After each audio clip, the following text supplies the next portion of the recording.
Welcome everybody to the Poke Battle Network. Today we're going to be doing the breakdown of the Toronto Regionals, where we saw the trophy collector JJan take home another trophy. That's right, Hurricane Kaz is going to be following the JJan run while I break down the top 12 and then do a nice little segment on how to find a spice Pokemon for your team, because this Toronto tournament had plenty of spice in it. This is a fun-filled tournament recap, so let's dive right into it and check out those top 12.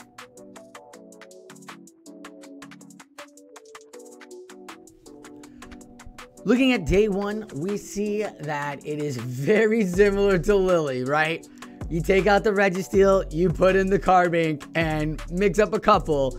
You got pretty much the same Pokemon out there and the same statistics. Meta is starting to even itself out.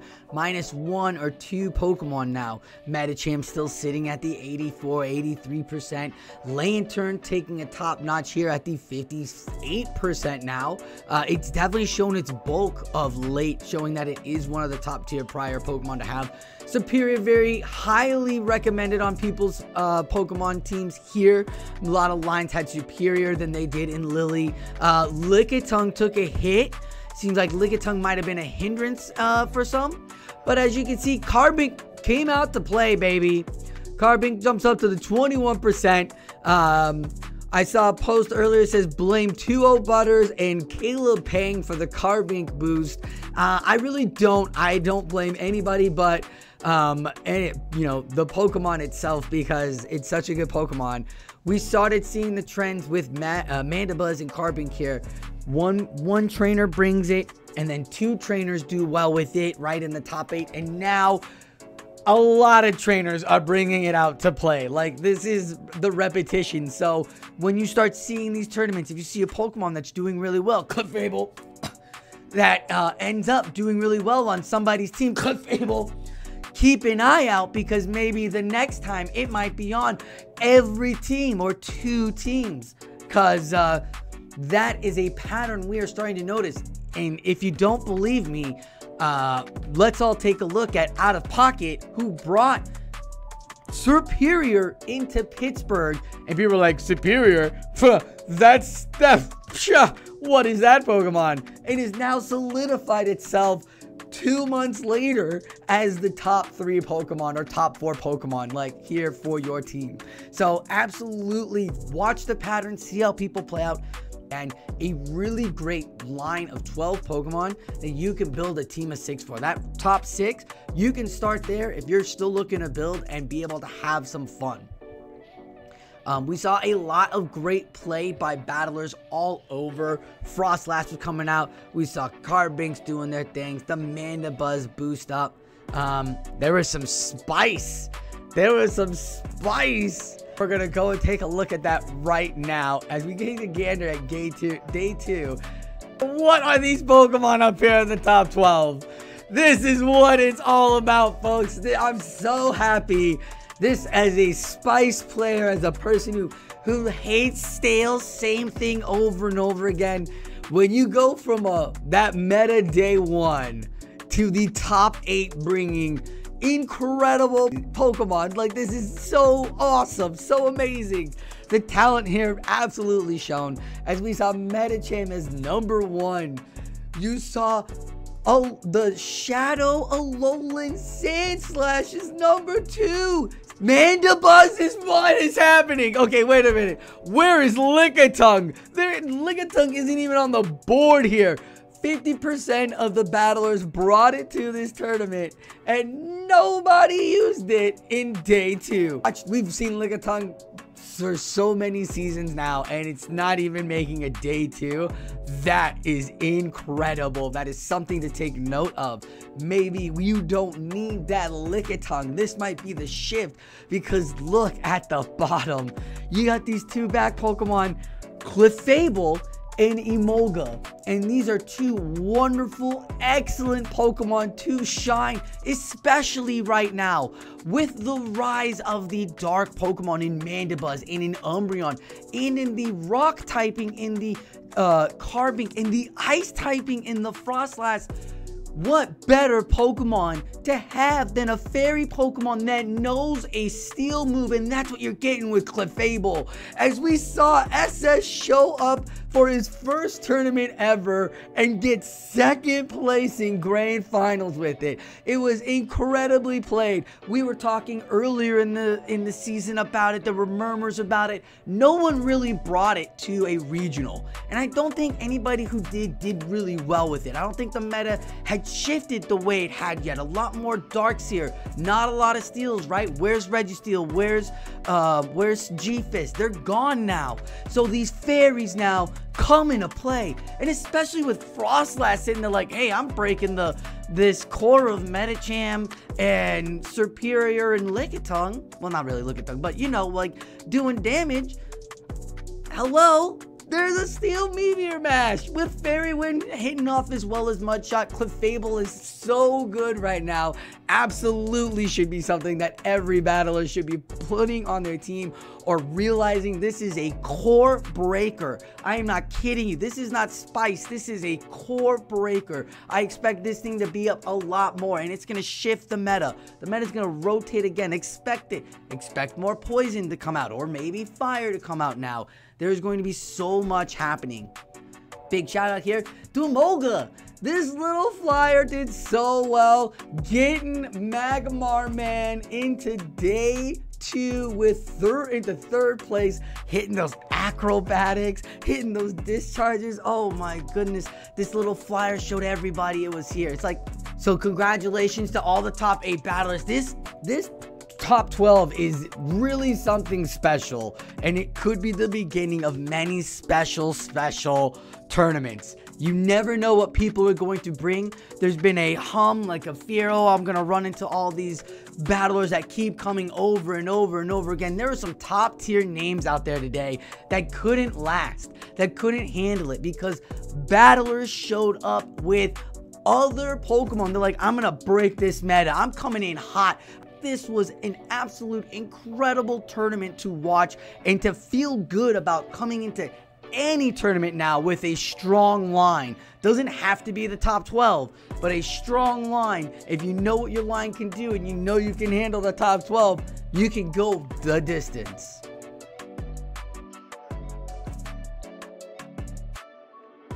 Alright, let's take a look at the teams of day 2. In the winners bracket, you got JJan, SS Thorn, Jocoloco, and Magmar Man. That's over on the left. Those are the teams on the left. And if you look at those teams in the winners bracket, they're everywhere. You've got a very hard meta team that we've seen win 2 regionals already. You've got SS Thorn bringing in that Clefable, Mandibuzz, and Dragonair core. A very interesting combo right there. Jocolo bringing in more of another meta lineup that we've seen developing over the years. And then you got Magmar Man bringing in Spice. So it's not like the 12 that are making, you know, the top 12 all the time are making it. The Spice Pokemon here, there's only Swampert, which is one of the top 12 Pokemon of day 1. So Magmar Man really showing everybody that it is not about these Pokemon, it is about what those Pokemon bring to the table, and if you can play around that, you can have a great time, right? Ninetales, fire Pokemon. We're seeing a lot of grass, we're seeing a lot of ice, we're seeing a lot of, you know, steel roaming around. Why not Ninetales roaming and being the guardian there for you? As we do look over on the other side of the teams, you've got 6'10" hero EJCC87, that boy Jay, and Rise to Occasion. So a world finalist here in the second tier bracket, trying to make his way through it up and into the grand finals, but unfortunately he did not go through the first round, even though he was rocking a very meta team. Look, all these teams on this side are very meta. They look very similar. You've got most of the top tier Pokemon, right? Maybe a couple. You got a Cresselia out there. We haven't seen much of Cresselia, but it's got great play again with the Swamperts and the Lanterns out there. Having access to a grass move is so huge for a psychic Pokemon, which has access to a fairy move that can help you take out those dark Pokemon. So absolutely, that boy Jay bringing in that Cresselia, knows how to play it. If that's your Pokemon, played it well. Looking at the teams here, though, we do see lots of Alolan Sand / Shadow, right? That was number 2 or 3 on the list here. Mandibuzz, I called it last time. Remember when I said the pattern? Remember when I called the pattern? I said, guys, one person's gonna do it, which was Dunebug back in oh, what was it? Oh, where did he do so well with the Mandibuzz? Was it Sacramento? He did well with it, and now it's on 6 or 5 teams. Mandibuzz here is so great. We even got to see Arrow shine with that Mandibuzz Air / Shadow Ball variant.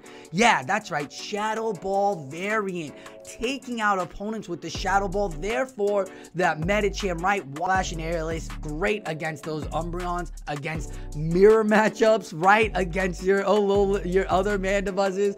Like, he's ahead of the game, and expect it when you see Air / Mandibuzz come out and actually do really well in whichever next tournament, because it will do well. It's a great play style. So Mandibuzz getting all of that shine. A lot of new things popping up, but I do, again, I talked about Clefable earlier. SS Thorn brought in, and it is, I'm gonna tell you right now, it is the meta breaker. It is so good. It does really well. If you look at all the teams out here, it does great with that steel, with that Meteor Mash, right? It takes out those Carbines. You're hitting those slashes. You're doing good against those Frost Slashes. Like, you're doing well. And then you've got Moonblast there, or Play Rough, for all the darks or whatever nuke or Medicham that you want to do, or land it on the one Lickitung, maybe. How SS did not see a single Lickitung. No, he did see Lickitung. Sorry, he did. He saw Lickitung down there in the second bracket semis. So this was a great shine moment for Spice. And I say that because Magmar Man brought some amazing Pokemon, and they definitely shined, but it was a moment. And I don't expect all the other regions to have these crazy Spice players. Magmar Man is a different breed of battler to bring it. Understands the matchups, knew what he was doing, counted, overheat, the plays. It was so good. Like, this was his lineup. But a lot of people going to adapt to that now. They're all going to expect Spice Pokemon to come out. So be prepared for another shift-ish, or be prepared for people to understand how to play against those Pokemon. Because Magmar Man, the greatest deal was, how did these people know what this Pokemon can do and what his team can add up, right? Because it's a wombo combo team. You get rid of those shields and Swampert's gonna go to town, or Ninetales is gonna go to town, right? You throw out that Registeel, you get that debuff. Mantine's gonna do some great damage with that wing attack, right? Lurantis is gonna force all sorts of shields. Great play all around by Magmar Man. We're going to talk now with Miss Hurricane Cags, as she did her watching and saw the JJan run and give us that lovely breakdown that she does.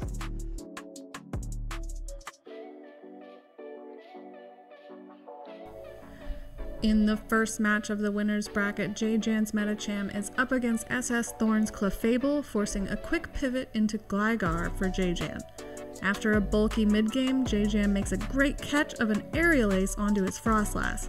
This only dents the Glassy Ghosts and allows her 1 extra Powder Snow of energy, which becomes crucial for getting a shield from SS Thorn, allowing JJan to gain energy and shield advantage for the endgame of Medicham versus Clefable. The next match shows SS Thorn going for high fast attack damage with Shadow Dragonair in the lead against JJan's Medicham. But once again, JJan makes a great catch of a double resisted body slam onto his Frostlass. However, Frostlass is then met by SS Thorn's Shadow Alolan Sandslash. Faced with the massive energy gained by his opponent, JJan is forced to give up his last shield, but with Clefable as SS Thorn's final Pokemon, and with his shield advantage is able to sweep through JJan's Medicham Gligar core. In the deciding match 3, a neutral lead of JJans Frostlass into SS Thorn's Swampert forces an early shield onto Frostlass in order to protect her energy advantage. SS Thorn brings in Mandibuzz, potentially hoping to snarl down, but takes an avalanche instead of shielding. SS Thorn swaps to Shadow Dragonair, but JJan's Medicham can now come in and force shields quickly away with Ice Punches.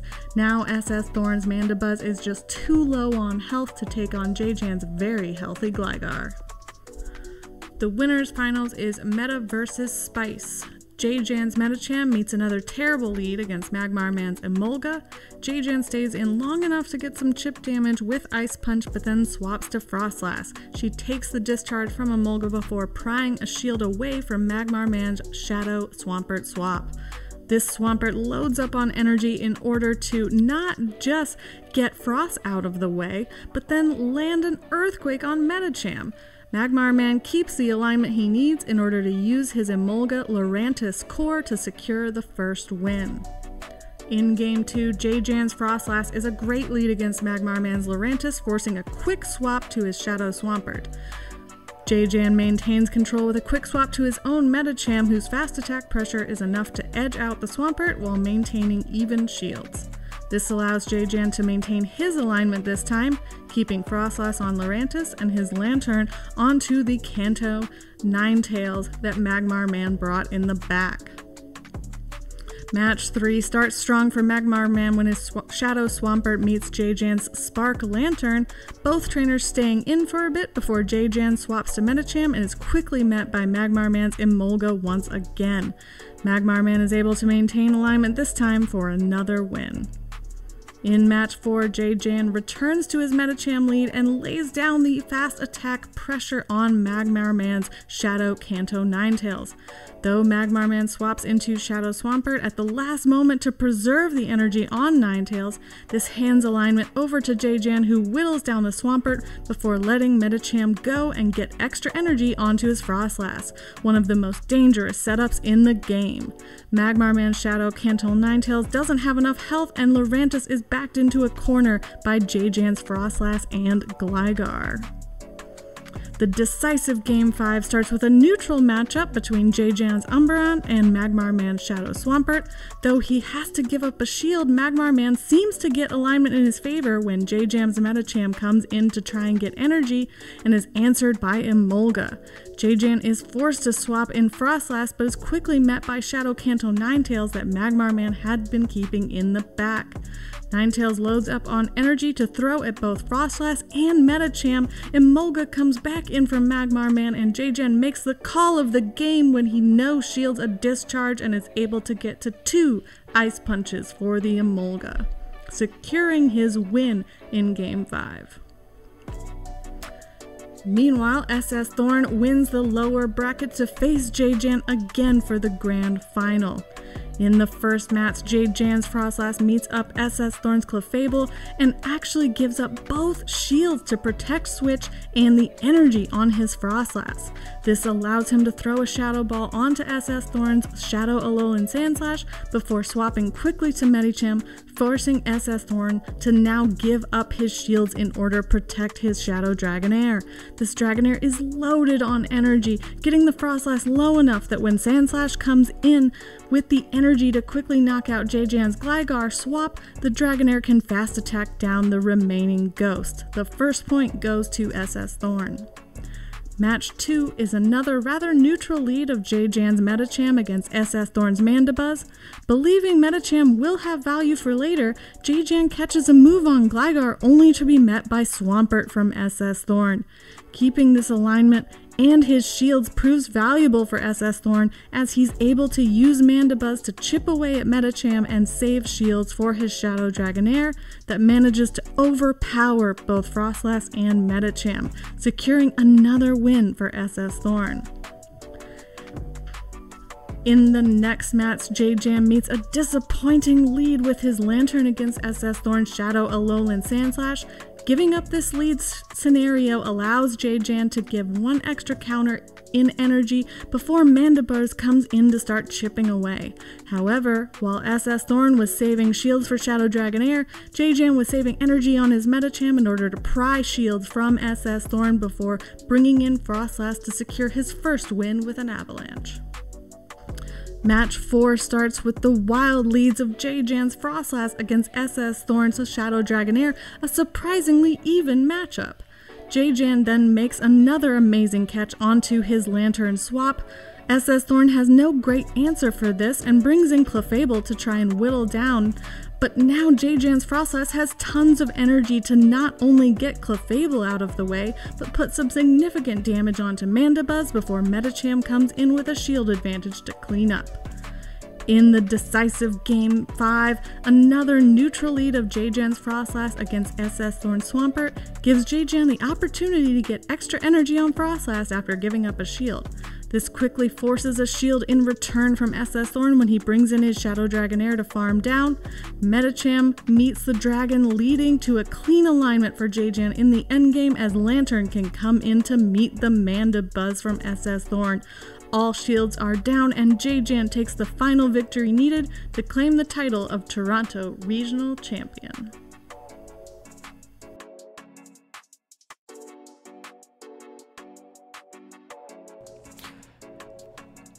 Let's take a look at how we can build a spice Pokemon for the regionals. You know, like SosaFlo, you talk about spice a lot, and I do. I love spice Pokemon. We just saw Magmar Man bring a really unmeta team, very spicy team, but he had a game plan. I'm not saying we're going to build an entire team. I'm saying we're going to find a Pokemon that can fit the Medicham Lickitung slot that we are looking to fill, right? That we need to cover. So when I look at stuff like this, I go, what do I need to do? What does a Pokemon need to do? And since Medicham is the #1 Pokemon on the top 12, I'm looking to cover all of that. So what I do is I go through its typings and I say it's a fighting psychic. You know, we've seen success with flying and with ghost typing, double effective. All right, well, then with those typings, I look around the board here and I see there's a lot of grass, a lot of ice, and some fairy popping up. You know what?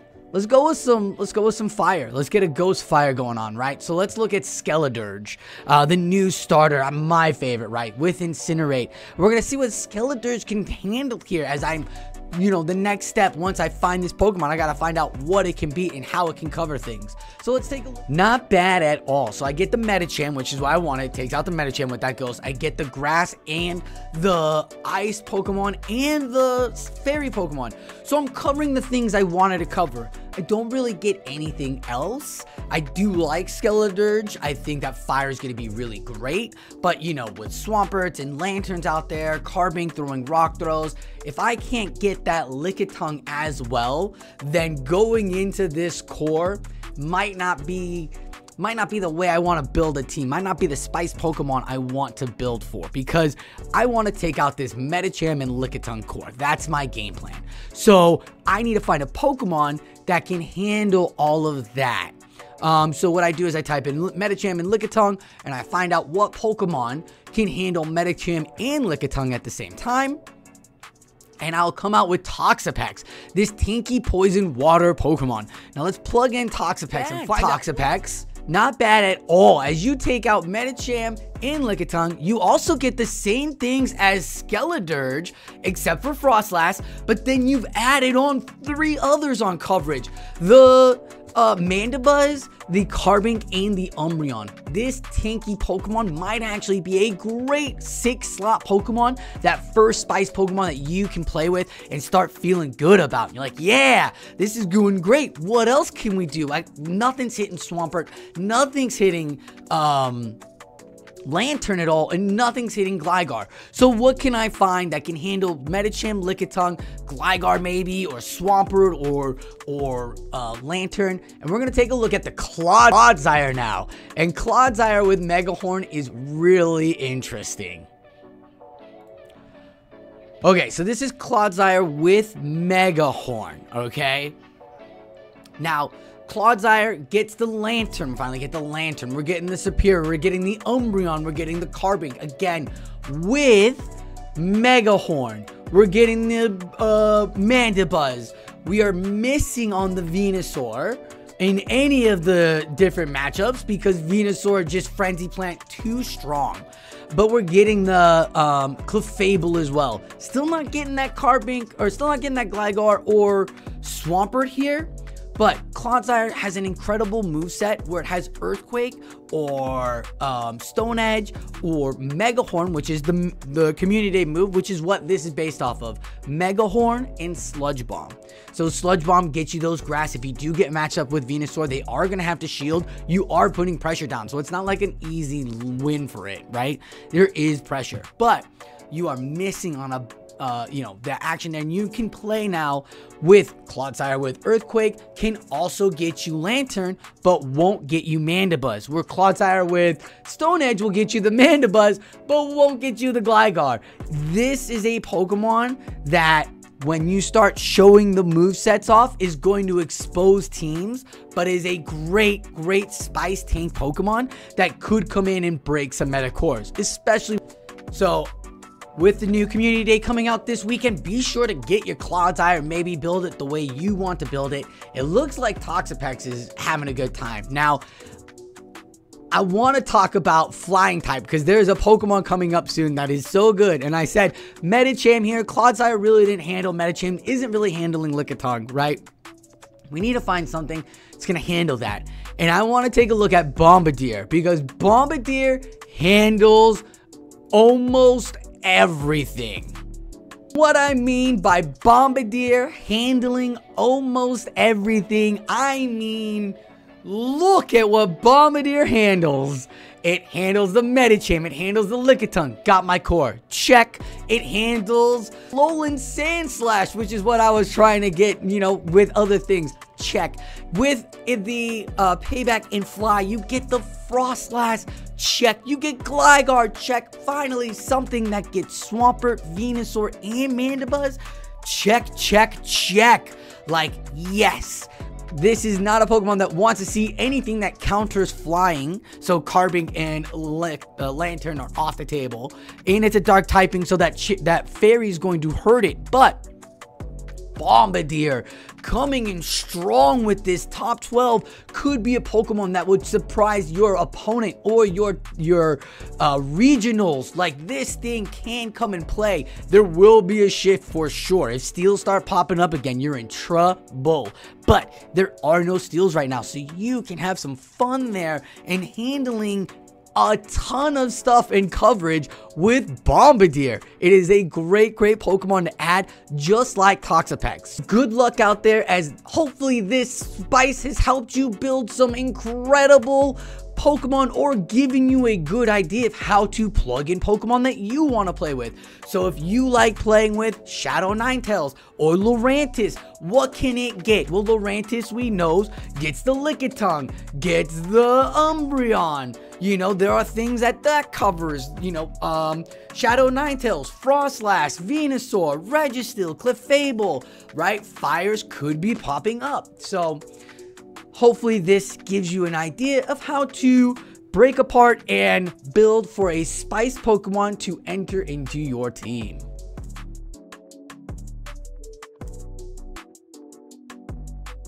Nothing more I can say about JJan that hasn't been said already throughout the community. This trophy collector comes around the locals and travels and battles everybody in any chance he can get. He loves the game, he enjoys playing, and you can just see it. He's very passionate, and it is about time that he got his due diligence and won a tournament.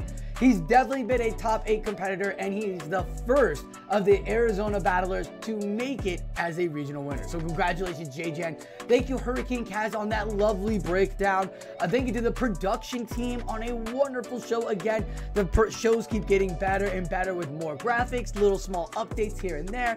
So guys are doing wonderful behind the scenes. The casters were on point. It was wonderful to see DeFi back on the table with Alpha Phoebe. See those two wombo combo hanging out, and then Spiciest and Caleb doing their thing. So great job, everybody, on an amazing weekend. Thank you to the judges for taking your time during the TOing and doing that during the weekend. Thank you to Dracoviz for providing the graphics again and keeping us up to date. Go ahead and check out Dracoviz.com for all of your up to date on regional information. Not only that, you're also tournament information too. They got some great stuff in the battling community going on, and you should definitely be on the lookout and be joining their channel. To wrap it up for the recap, thank you all everyone for being a part of the Toronto tournament. Again, we appreciate all that you put into for the wonderful weekend that includes the battlers and the spectators. Without you being there, we wouldn't have an event. So thank you everyone. Thank you again for watching the PokeBattle Network. I am SosaFlo, and like always, keep on battling.